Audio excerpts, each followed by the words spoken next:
Moscow, December 1933. The Soviet Union is in the grip of Stalin's Great Purge. The NKVD's black vans prowl the streets at night, their engines idling outside apartment buildings as men in leather coats drag screaming citizens into the darkness. Show trials are broadcast on state radio. Confessions are extracted in basement interrogation rooms. The revolution is devouring its own children with mechanical efficiency. Among those marked for arrest is Commander Anatoly Ivanovich Volgin, a decorated Red Army officer and Civil War veteran. He isn't a counter-revolutionary or a foreign spy. He's a professional soldier who made the mistake of speaking honestly in a private conversation that turned out not to be private at all. Someone reported him. Someone always reported. Volgin was a name that carried weight in certain military circles. He'd fought against the Whites during the Civil War. He'd commanded an armored battalion during the Polish-Soviet War. He'd trained the next generation of tank commanders at the Frunze Military Academy. But in Stalin's Soviet Union, past service meant nothing. Loyalty was measured minute by minute, and any perceived deviation was fatal. In the final weeks of 1933, as winter locked Moscow in ice and darkness, Volgin was summoned to NKVD headquarters on Lubyanka Square. The summons came at midnight, delivered by two officers who refused to meet his eyes. He knew what it meant. Everyone knew what it meant. But Anatoly Volgin didn't go to Lubyanka. He went to the train station instead, with false papers and a destination that would take him as far from Moscow as rails could carry him. And then, on December 18, 1933, Commander Anatoly Volgin vanished. No arrest record, no trial, no confession broadcast. No execution logged in the meticulous records the NKVD kept of every bullet fired into the back of every traitor's head. Just a name on a list of enemies of the state who had escaped justice. A list that would be searched for decades without success. For years, Volgin's name would surface in NKVD reports as an unresolved case. A loose end in a system that didn't tolerate loose ends. But even Stalin's secret police couldn't find a man who had disappeared completely. A ghost who had learned to live in places no one thought to look. The question that would haunt Soviet authorities for decades was simple but unanswerable. Where did Anatoly Volgin go when he fled Moscow? And how did a man with every resource of the Soviet state searching for him manage to vanish for the rest of his life? December 17, 1933. The last day. The details of Volgin's escape are fragmentary, pieced together from NKVD investigation files declassified in the 1990s, and testimonies collected from people who claimed to have helped him, or at least knew someone who had. According to these sources, Volgin received a warning. A friend in the NKVD, perhaps, or a sympathetic party official who had seen the arrest order before it was executed. The warning came with hours to spare. Enough time to destroy compromising documents. Enough time to say goodbye to his wife without explaining where he was going, protecting her with ignorance. Enough time to become someone else. He left Moscow on the overnight train to Leningrad, traveling on papers identifying him as Mikhail Petrov, a railway engineer being transferred to a construction project in the Northwest. The papers were good, expertly forged, possibly provided by an underground network of people who specialized in helping the condemned escape Stalin's reach. Such networks existed, small, fragile, operating in constant fear of discovery, but driven by the knowledge that they were saving lives. From Leningrad, the trail becomes harder to follow. NKVD investigators later determined he'd crossed into Finland, possibly with the help of smugglers who moved goods and people across the frozen border for the right price. The Finnish border was porous in winter, when snow and darkness made patrol difficult. A man with military training and iron determination could cross if he was willing to risk freezing to death in the process. From Finland, he made his way to Sweden, then Germany, traveling on a patchwork of false identities that changed with each border crossing. Each new name was a layer of protection, a way to confuse pursuers, to become untraceable. Mikhail Petrov became Ivan Sokolov. Ivan Sokolov became Pyotr Markov. Each identity was backed by forged documents, each story rehearsed until it became second nature. But Germany in 1933 was becoming as dangerous as the Soviet Union. Hitler had taken power that January. The Gestapo was consolidating control. The Nazi regime and the Soviet regime were ideological enemies, but they shared certain characteristics: A love of informants, a paranoia about internal enemies, a willingness to use terror as a tool of control. For a former Soviet officer with a price on his head, Germany offered no safety, so Volgin kept moving, south through Austria, where the mountains began to rise, and the landscape offered the first hint of the refuge he was seeking, into Switzerland, where the Alps towered like fortress walls and valleys hid villages that had maintained their independence for centuries, that had traditions of sheltering refugees stretching back to the Reformation. The last confirmed sighting came from a border guard at the Simplon Pass in late January 1934. He remembered a tall Russian man with military bearing who spoke perfect German and carried papers identifying him as a white Russian émigré fleeing Bolshevik persecution. The story was common enough. Thousands of white Russians had fled after the Civil War, creating émigré communities across Europe. The guard had no reason to suspect this particular Russian was anything other than what his papers claimed. The guard waved him through. Switzerland had no interest in Stalin's purges. The country's famous neutrality extended to political refugees. As long as they caused no trouble, they were left alone. After that, nothing. Anatoly Volgin disappeared into the Swiss Alps as completely as if the mountains had opened and swallowed him whole. The NKVD searched for him for years. They monitored émigré communities in Paris, Berlin, and London. They infiltrated white Russian organizations. They questioned everyone who had ever known him, his former students at the Frunze Academy, his fellow officers, even his wife, who genuinely knew nothing about where he had gone. They found nothing, because Volgin had made a choice that no one anticipated. He didn't join the émigré community where NKVD agents could infiltrate and watch. He didn't try to build a new life in the cities where other refugees gathered, where he would always be vulnerable to assassination or kidnapping. He went higher, deeper, further from civilization than anyone thought to look. He went to a place where the Soviet Union's reach couldn't find him, where he could watch the world from a distance and wait to see if Stalin's reign would ever end, where the only threats were natural, weather, altitude, avalanche, threats that could be managed with skill and preparation rather than political calculation. He went to the mountains, and the mountains took him in, the Swiss Alps, 1934 to 1950. For those who lived in the high villages of the Valais region, the mountains were more than geography. They were sanctuary. For centuries, these valleys had sheltered people who needed to disappear, religious refugees fleeing persecution, political exiles from a dozen different regimes, deserters from wars they wanted no part of, criminals and saints and everyone in between. The villagers understood certain unwritten rules, protocols that had evolved over generations. You didn't ask too many questions about where someone came from or why. You didn't volunteer information to authorities unless absolutely necessary. And you especially didn't pry into the business of men who came to the mountains seeking solitude. Privacy wasn't just respected, it was sacred. But even in a region famous for minding its own business, people noticed things. Humans are observant creatures by nature, and a stranger always draws attention, especially in small communities where everyone knows everyone else's business going back generations. It started in the spring of 1934. Reports began circulating in villages like Zermatt, Saas-Fee, and Lükerbad about a stranger seen in the high country, a tall man with a severe face and military posture who spoke German with an accent no one could quite place. Not French, not Italian. Something Eastern, Slavic perhaps, though none of the villagers were expert enough in such things to be certain. He was seen occasionally in the villages, always alone, always early in the morning or late in the evening when fewer people were about.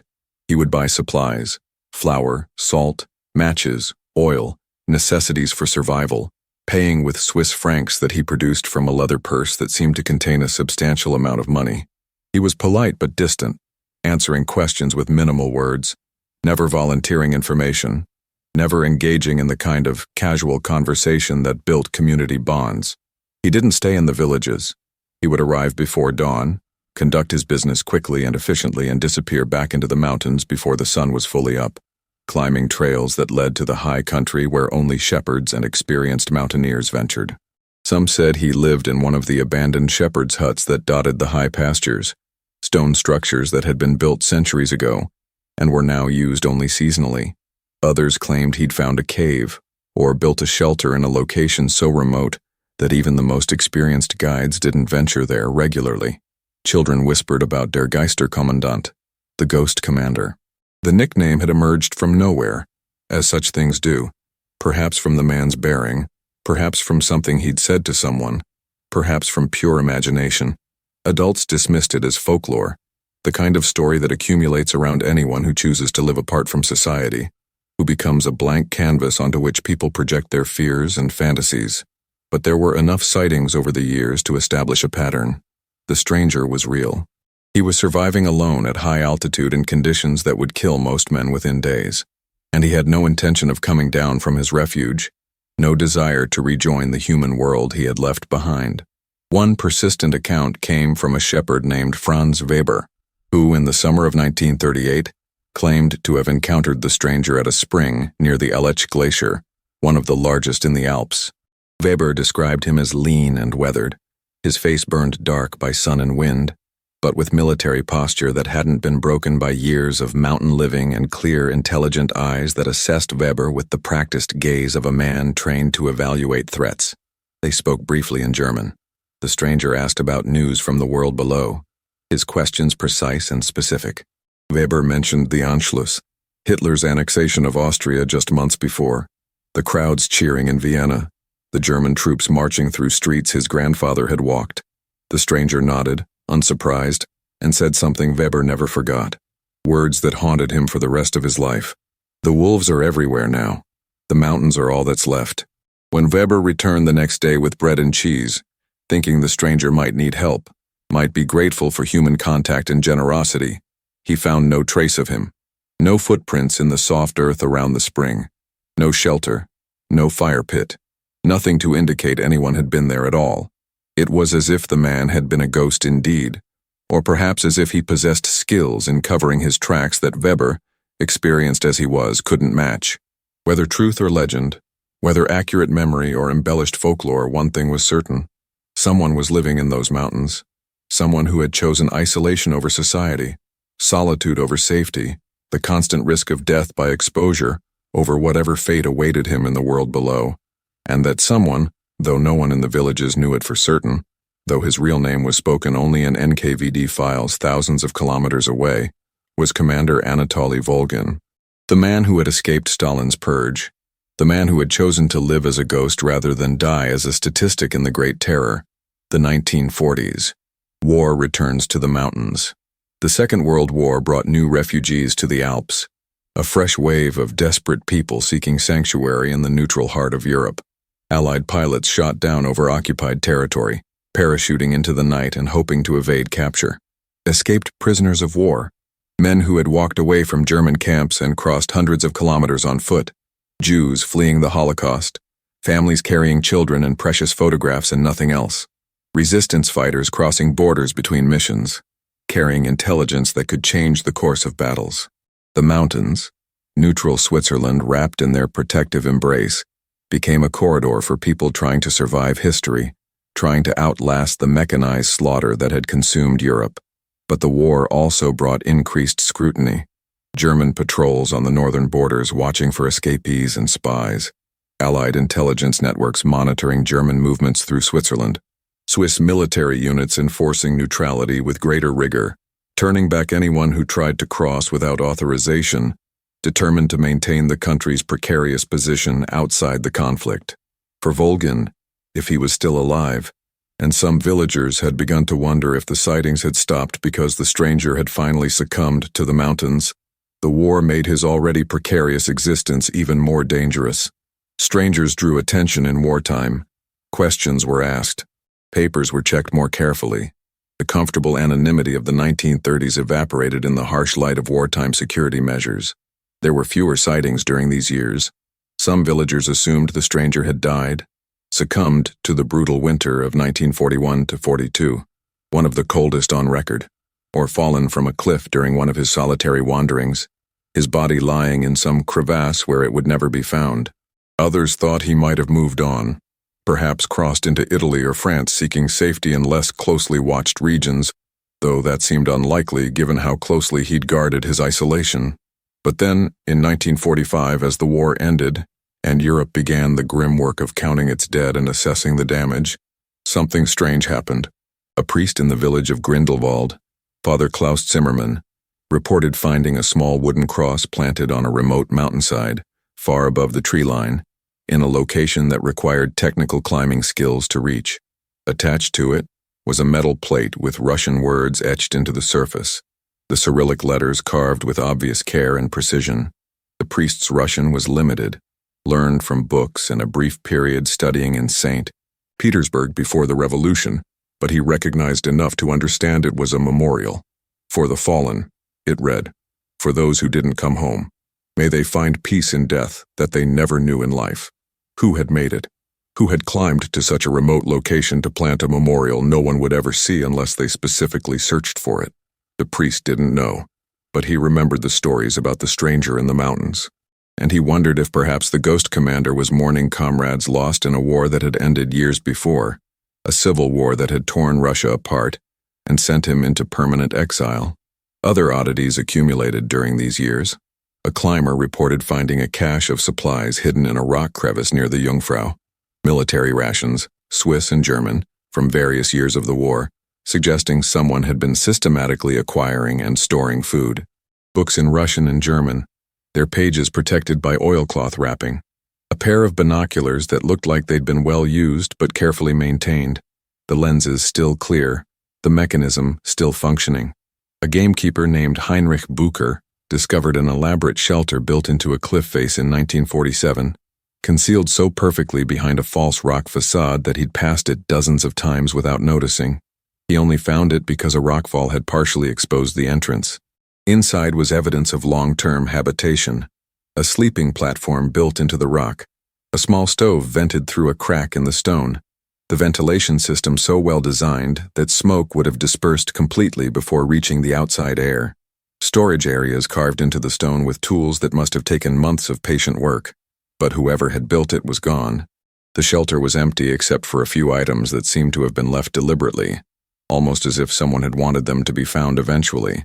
A chess set, hand-carved from wood, the pieces showing the wear of countless games played in solitude.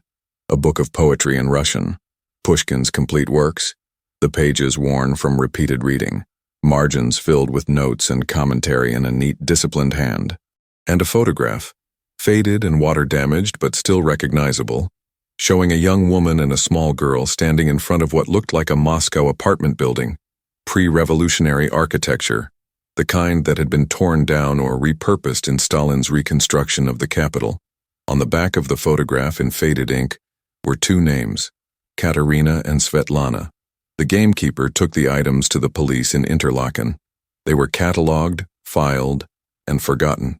Just more debris from the war, from the countless displaced persons who had passed through Switzerland in those chaotic years, property without owners, memory without context. But one detective, a man named Klaus Hermann, who had grown up in these mountains and knew the old stories the way city children know fairy tales, looked at the items and wondered. He remembered the tales of the ghost commander. He remembered the sightings that had persisted for years before the war. And he thought about a man living alone in the high country for more than a decade, watching the world tear itself apart, waiting for something, someone, who would never come. Hermann tried to investigate. He interviewed villagers, compiled reports of sightings, attempted to map the likely locations where such a man might have sheltered, based on the pattern of appearances in different villages. But the war had left everyone exhausted and overwhelmed. There were more pressing concerns than tracking down a hermit who had harmed no one and wanted only to be left alone. Resources were limited. Priorities lay elsewhere. The investigation was quietly closed in 1949. The items were stored in an evidence room in Interlaken, and Klaus Hermann retired in 1952, never knowing if the man he'd been chasing was real or just a legend that had grown in the telling, the way such stories do in isolated communities where entertainment comes from storytelling and mystery is more interesting than mundane reality. The 1950s to 2010s, silence and legend. As the decades passed, as the immediate post-war period gave way to the Cold War and then to the modern era, the story of the stranger in the mountains faded from active memory into folklore. The people who had seen him grew old and died, taking their first-hand accounts with them. The war receded into history, becoming something studied in schools rather than lived experience. New generations had no connection to the stories their grandparents told about a Russian who lived like a ghost above the tree line. But in certain circles, academic researchers interested in Soviet exiles, historians studying Stalin's purges, the name Anatoly Volgin never quite disappeared. He remained on lists of purge victims who had escaped, one of the few high-ranking officers who had evaded arrest and execution. His fate was officially listed as unknown, a frustrating gap in records that prided themselves on completeness. In the 1970s, a Soviet historian named Dmitry Sokolov, working from newly accessible archives during the relative openness of the Brezhnev era, compiled a comprehensive list of Red Army officers who had disappeared during the purges. Volgin's case stood out. Unlike others who had fled abroad and later been tracked down by NKVD assassins, found dead in Paris apartments or London hotel rooms with bullets in their heads, or who had resurfaced in émigré communities and lived out their lives under surveillance, Volgin had simply vanished. No confirmed sightings after 1934. No intelligence reports. No death notice. No grave. Sokolov theorized that Volgin had either died shortly after escaping, possibly by suicide to avoid capture, a common choice among those who escaped the initial arrest but couldn't bear the life of permanent exile, or had successfully disappeared so completely that not even the NKVD's extensive spy networks could find him. The report concluded that further investigation was unlikely to yield results and recommended closing the file permanently. In 1989, as the Soviet Union began to collapse and old certainties crumbled, journalists gained access to KGB archives and discovered files related to the search for Volgin. The amount of resources devoted to finding one fugitive officer was staggering. Agents had searched across Europe for years. Informants had been placed in émigré communities from Paris to Shanghai. Rewards had been offered to anyone who could provide information leading to his capture. All for nothing. One memo, dated 1956, recommended closing the case permanently. The author noted that even if Volgin was still alive, he would be an old man by then, no threat to Soviet security, his knowledge of Soviet military doctrine decades out of date and irrelevant to modern warfare. The hunt was draining resources that could be better used elsewhere, chasing younger and more dangerous enemies of the state. The recommendation was approved. Anatoly Volgin was officially declared dead in absentia. His file was marked closed. His name was added to lists of purge victims, counted among the millions who had died during Stalin's terror, even though no one knew for certain what had happened to him, whether he died in 1934 or 1944, or was still alive somewhere, laughing at the futility of the search. But in Switzerland, in the villages that nestle in the Alpine valleys like children pressed against their mother's side, the story persisted in a different form, not as history or politics, but as legend. The tale of Der Geisterkommandant became one of many mountain stories, told to tourists on quiet evenings in village taverns, embellished and romanticized until it was hard to separate fact from fiction, truth from imagination. A Russian officer who had escaped Stalin and lived in the mountains for years. Some versions said he died there, frozen in a blizzard or fallen from a cliff, his body still somewhere in the ice. Others claimed he'd eventually descended and lived out his days in a village under an assumed name, dying peacefully in his bed decades later, his true identity never revealed. A few insisted he'd never left, that his ghost still wandered the high passes, forever watching for pursuers who would never come, forever waiting for a pardon that would never be issued. No one knew which version was true.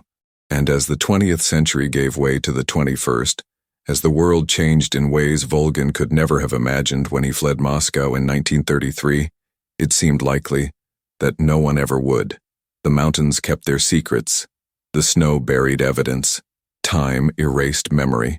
The old people who remembered died, and their children had only stories, and their grandchildren had only stories about stories, until a warming climate began melting glaciers that had been frozen since before the Second World War. And what the ice had preserved began to emerge, secrets released from cold storage, history coming back to disturb the present. August 2024. The discovery.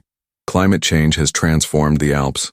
Glaciers that once seemed eternal, that had existed for millennia, are receding at unprecedented rates, revealing landscapes that haven't seen sunlight in centuries.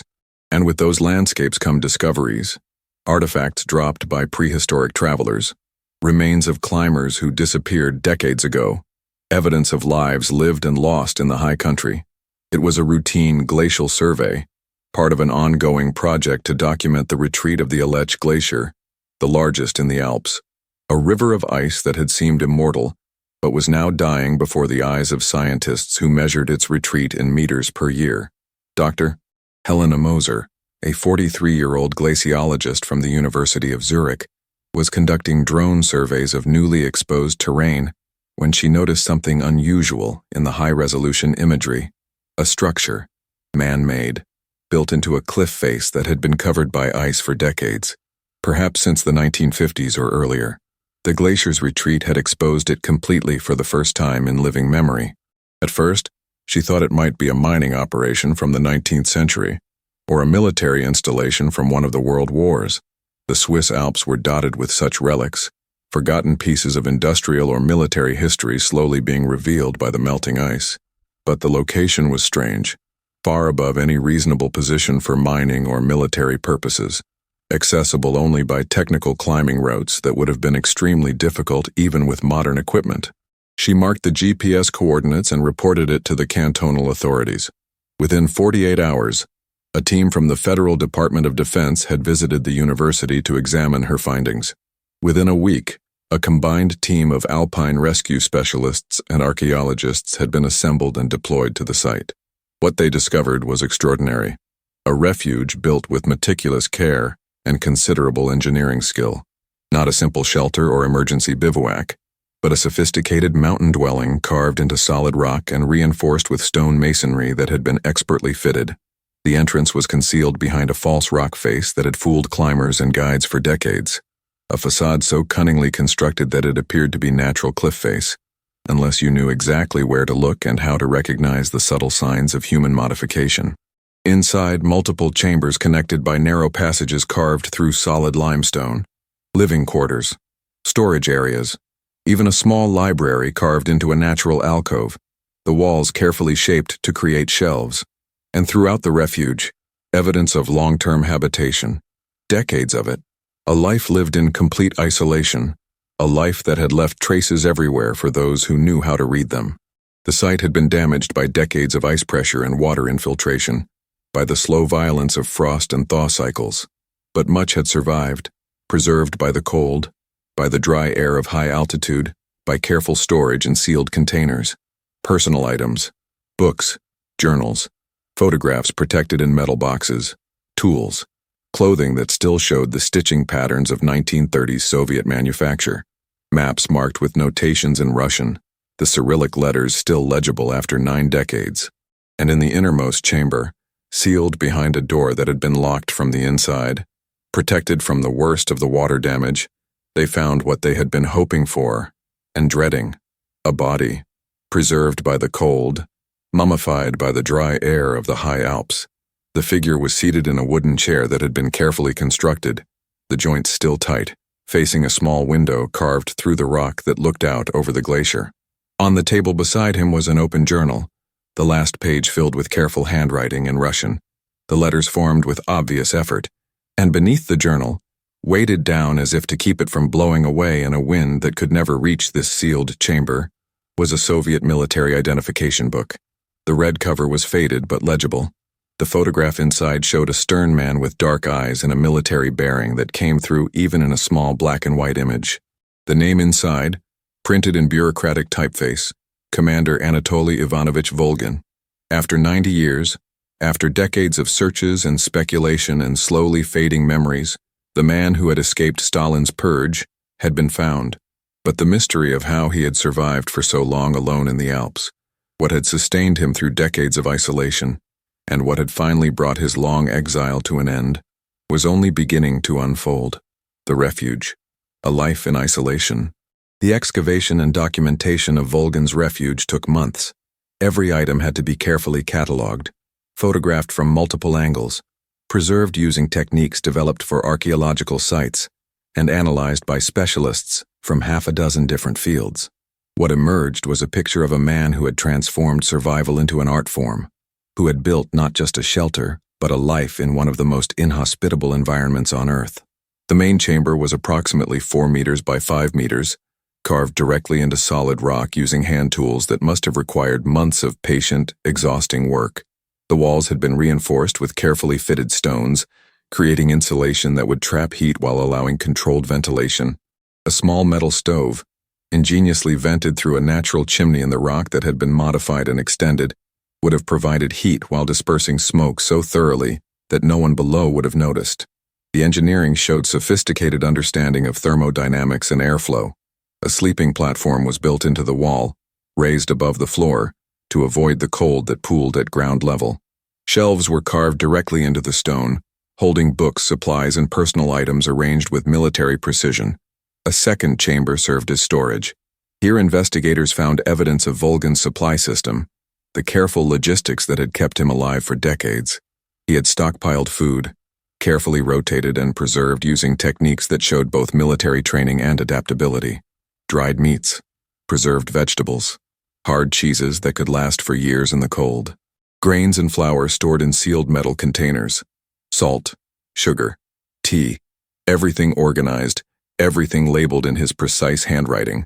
The engineering throughout was impressive, speaking to both military training and natural aptitude. Volgan had created a system for collecting and filtering water from glacier melt. He had built root cellars that maintained stable temperatures year-round, using principles of thermal mass and insulation. He had even constructed a small greenhouse using salvaged glass from the valleys below, allowing him to grow limited fresh vegetables during the brief Alpine summer, supplementing his diet with vitamins that prevented scurvy and other deficiency diseases.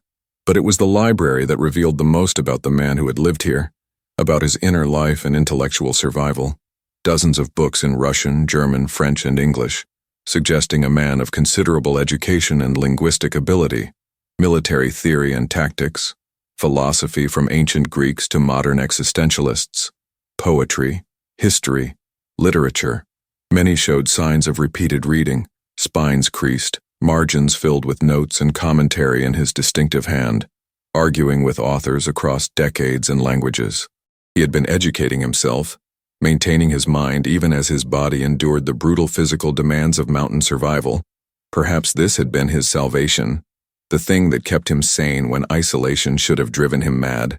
Among the books was a complete collection of Tolstoy's works, including War and Peace, with numerous passages heavily underlined and annotated, Pushkin's poetry, the pages worn to translucency in places from repeated reading, Dostoevsky's novels, Crime and Punishment and the Brothers Karamazov, bearing evidence of deep engagement with the text, and more surprisingly, works by Western authors that he must have acquired from villages or traded for, Shakespeare's complete plays in German translation, Goethe's Faust with notes comparing it to Russian literature, Dante's Divine Comedy in Italian with a German translation, annotations in the margins showing he'd taught himself Italian to read it in the original. There were also journals, more than 30 of them, leather-bound notebooks filled with his careful Cyrillic script, covering decades of solitary existence. The early entries, from 1934 and 1935, were clinical, focused on survival, on building the refuge, on establishing systems for food, water, and shelter. Technical notes about construction, observations about weather patterns, calculations of ration consumption rates. But as years passed, the entries became more philosophical, more introspective, more human. One entry from August 1937 read, "Today marks 3 years since I fled Moscow. 3 years in these mountains. 3 winters that should have killed me. 3 summers of solitude. I have survived 3 years that felt like 30. But survival is not life. I exist here, but for what purpose? To outlive Stalin? To see the regime fall? And if it does fall, what then? Return to a country that wanted me dead? A country that may not even exist anymore as I knew it? There is no return. Only forward. Only the next day, and the day after that, and after that, until there are no more days." Another from November 1942, during the darkest period of the war. "The radio reports that German armies are at the gates of Stalingrad, the city where I trained tank commanders, where I believed we were building something new, something better than the Tsarist empire we destroyed. Now Germans and Russians slaughter each other in the ruins of that belief, and I hide in a mountain, reading Tolstoy, and wonder what any of it meant. Was it worth it? The revolution, the civil war, all those deaths, to end up here, with Stalin murdering his own people while Hitler murders everyone else. And from March 1953, shortly after Stalin's death, Stalin is dead. I heard it on a radio I acquired from a village below. The monster is dead. I thought I would feel something, relief, vindication, closure, satisfaction, something. But I feel nothing. He died in his bed, surrounded by his cronies in the Kremlin I once walked through as a young officer. He died as general secretary. He won. And millions died in camps and execution cellars and purges. What justice is there? What victory? I live in a hole in a mountain. Who escaped what? The journals painted a picture of a man wrestling with isolation, with doubt, with profound questions about meaning and purpose that had no easy answers, but they also showed resilience, discipline, a determination to maintain his humanity, even in conditions that would have broken most people within months. He recorded his daily routines with military precision. He noted weather patterns and seasonal changes with a naturalist's attention to detail. He copied out poetry from memory when he couldn't access his books, keeping culture alive in his mind. He played chess against himself, recording the games, analyzing his moves, maintaining the mental sharpness that had served him as a military strategist. This wasn't just survival. It was a sustained act of will, a refusal to let isolation destroy the person he had been, a daily choice to remain Anatoly Volgin rather than becoming just another mountain ghost. The final years. March 2011. The last journal was different from the others, smaller, the handwriting less steady, showing the tremor of age and declining health. The man who had maintained perfect Cyrillic script for decades was struggling to form letters, his hand no longer obeying with the precision it once had. The entries from the final years were sparse. Days would pass between entries, then weeks, then months. He wrote about his health failing, about difficulty making the climb down to the villages for supplies, about the isolation that had once been a choice becoming a prison as his body betrayed him. But he also wrote about peace, about acceptance, about coming to terms with the life he had chosen. From April 2008, I'm old now. How old? I've lost count of the exact years. Old enough that my knees hurt with every step. Old enough that the cold that never bothered me before now seems to penetrate to my bones. Old enough that I look in my small mirror and see my father's face looking back at me. The irony is that I've outlived everyone who wanted me dead. Stalin, Beria, all of them, dead while I still breathe this thin mountain air. From September 2009. Saw a helicopter pass overhead today. Modern, sleek, not like the machines I remember. The world has moved on without me. Sometimes I wonder what Russia looks like now. Is Moscow still there? Of course it is. Cities don't disappear, but the city I knew is gone, replaced by something I wouldn't recognize. I am a ghost of a ghost, a memory of a memory, a man from a country that no longer exists. The final entry was dated March 17, 2011. The handwriting was barely legible, each word formed with visible effort, with pain. I am 104 years old, or perhaps 103. I stopped counting precisely some years ago. The exact number seems less important now than the simple fact of it. I am old. I have outlived Stalin by 58 years. I have outlived the Soviet Union itself by 20 years. I have outlived almost everyone who ever knew my real name, who knew Commander Volgin rather than the ghost in the mountains. I am a ghost of a ghost, haunting mountains that care nothing for human politics or human suffering. I cannot make the descent anymore. My legs no longer obey my will. The cold that I have endured for 77 years has finally found its way into my bones, into my joints, into the core of me. Winter is coming, another winter, but I will not see another spring. This is acceptable. I have seen enough springs, 77 of them from this mountain. That is enough for any man. I chose this exile. I chose these mountains. I chose solitude over death, isolation over execution, freedom over submission, and I would choose it again, every time. Stalin wanted to kill me in a basement in Moscow. Instead, I will die here. In these mountains I have come to love. Watching the sun set over peaks I have known longer than I knew any friend, any lover, any comrade. I regret nothing. I escaped. That was all that mattered. I escaped. And then, at the bottom of the page, One final line written in letters that trailed off as his strength failed.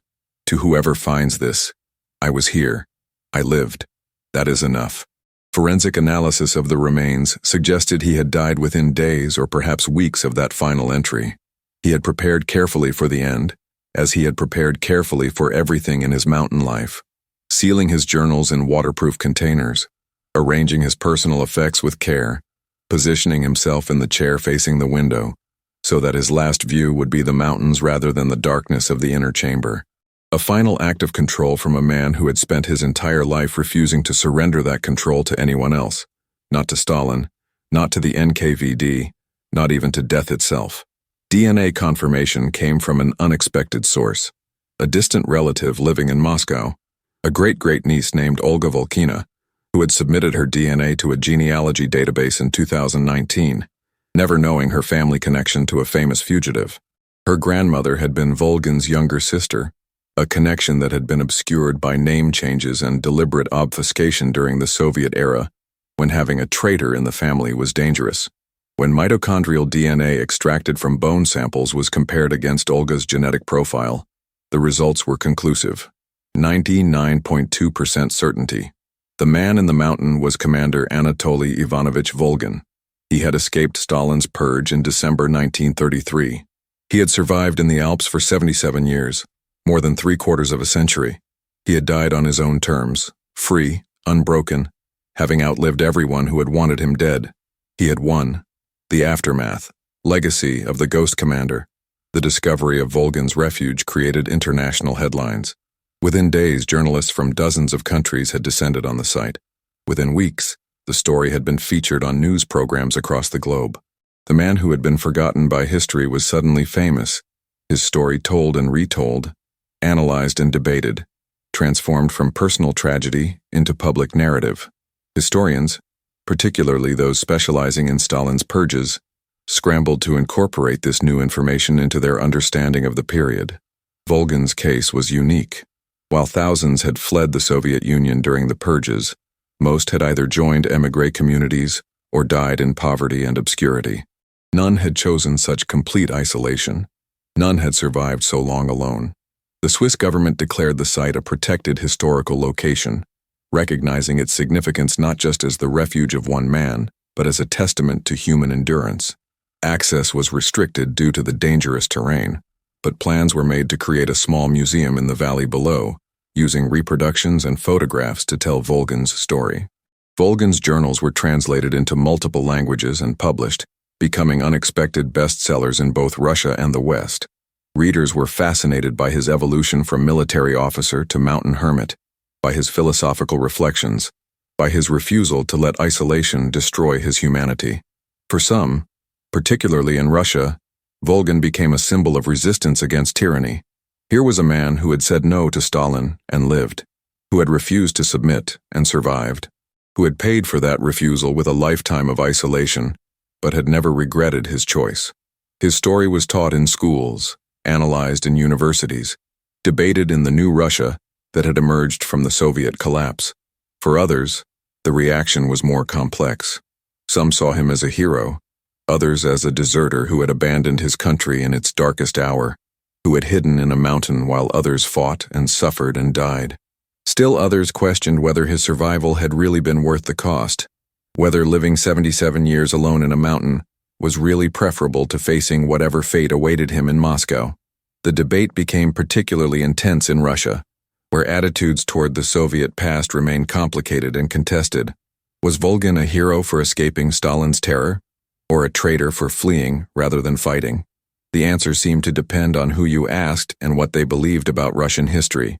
But beyond the politics and the analysis and the academic debates, what resonated most powerfully with ordinary people was the human story, a man who had chosen the hardest possible path to freedom, who had endured decades of isolation rather than surrender his life to a regime he could not serve, who had maintained his humanity, his intellect, his sense of self in conditions that should have destroyed him within months.